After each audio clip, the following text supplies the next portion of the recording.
Hello Cowboys Nation, welcome to another video, and without further ado, let's get to another round of news from America's team. Cowboys make decision on signing Week 4 injury replacements. The Dallas Cowboys are limping out of the first 3 weeks of the season with a badly beaten-up roster, one that is catching attention for the ankle injury to star wide receiver CeeDee Lamb, but whose bigger problem could be trying to survive the devastation that's taken place on the offensive line.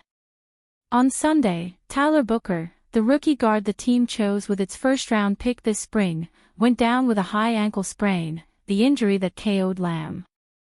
Both are expected to require 4 to 6 weeks to recover. Booker joined second-year center Cooper Beebe on the injured list, with Beebe looking at as many as 8 weeks out because of ankle and foot injuries he suffered in Week 2. We are not likely to see the expected Cowboys offensive line back intact until November. Because both Beebe and Booker will be out for extended periods, they'll both be on injured reserve, which means the Cowboys do have the option to make some moves, perhaps even a trade, to add depth on the offensive front. There isn't much that is going right for the Cowboys, but the run blocking has been good and the pass protection adequate. The Cowboys are in position to make additions, and have ample cap space if they wanted to go that route. But owner Jerry Jones said on Monday that it's not in the plans. "We're early in the season," Jones said.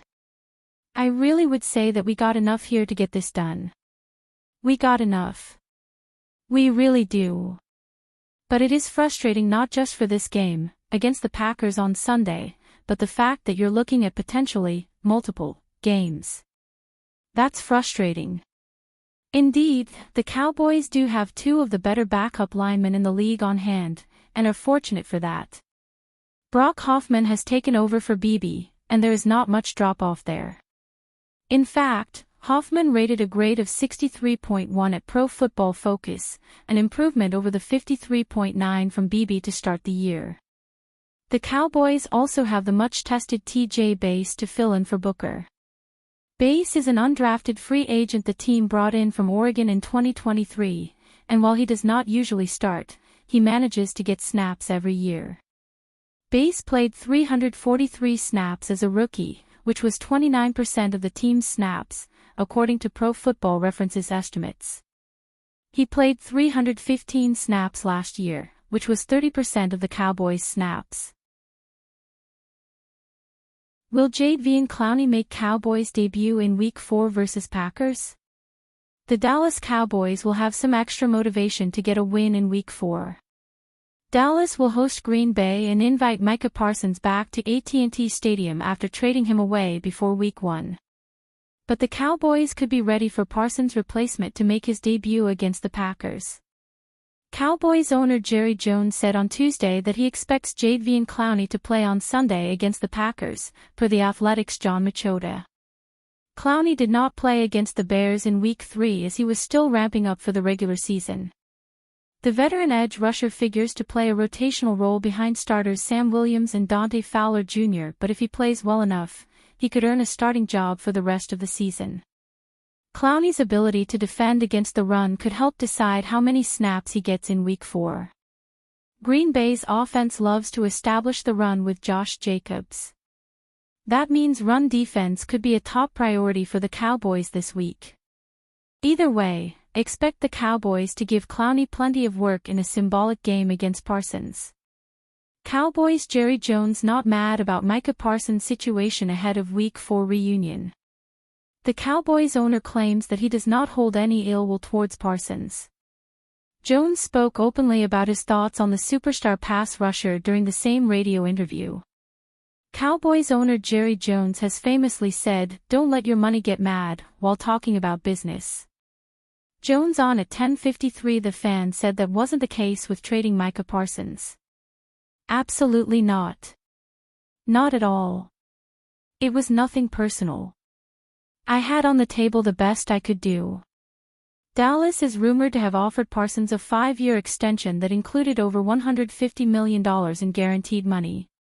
But even if Jones is not upset about losing Parsons, he still does not wish him well on Sunday. "I think the world of Micah as an individual and of course know him well," Jones said on 105.3 The Fan, per ESPN's Todd Archer.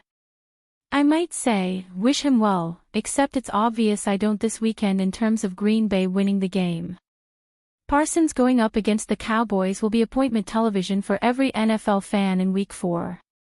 Cowboys vs. Packers kicks off at 8:20 p.m. Eastern Time on Sunday. Cowboys could send the Micah Parsons picks to Bengals. Dallas Cowboys owner Jerry Jones recently said he's willing to trade some of the picks acquired in the Micah Parsons trade for established veterans, and he could target Cincinnati Bengals star pass rusher Trey Hendrickson. While the 2-1 Bengals currently have a better record than the 1-2 Dallas Cowboys, that could change as the season progresses. Joe Burrow is down for 3 months, which means the offense will live and die with former undrafted free agent Jake Browning. So far, the team has died. While Browning was far from the biggest disappointment in Week 3's blowout loss, the quarterback did not play well enough to offset Cincinnati's poor offensive line and defense. This team could be out of playoff contention by the time Burrow can return to the field, which means they could try and trade superstar edge defender Trey Hendrickson. For better or worse, the Dallas Cowboys refuse to accept they cannot compete in 2025. While the CeeDee Lamb ankle injury may be the straw that broke the camel's back, Jerry Jones is currently not letting the 1-2 record deter from his goal of sending this team on a deep playoff run. Dak Prescott is playing some of his best football and, when healthy, the duo of Lamb and George Pickens is one of the best in the league. The only problem is that the defense is not holding up their end of the bargain. Even if Micah Parsons had stuck around, the Cowboys would have had issues at edge defender and safety. With Parsons in Green Bay and injury striking the secondary, the Cowboys might have the NFL's worst defense. The Cowboys need a game-changing defensive talent, and a Trey Hendrickson trade could be just what the doctor ordered. He'd easily be the best pass rusher on the roster, but what would it take for the Cowboys to get him? The Cowboys could use someone like Trey Hendrickson, but the Bengals probably won't trade him until they're definitively out of the playoff picture. While Week 3's loss was rough, they're still 2-1 and in the driver's seat for the AFC North. Hendrickson is a fantastic player, but it's hard to envision Cincinnati receiving a major return for a 30-year-old pass rusher under contract for half a season. If Dallas is still in playoff contention at the deadline, they could probably get Hendrickson in exchange for a second-round pick.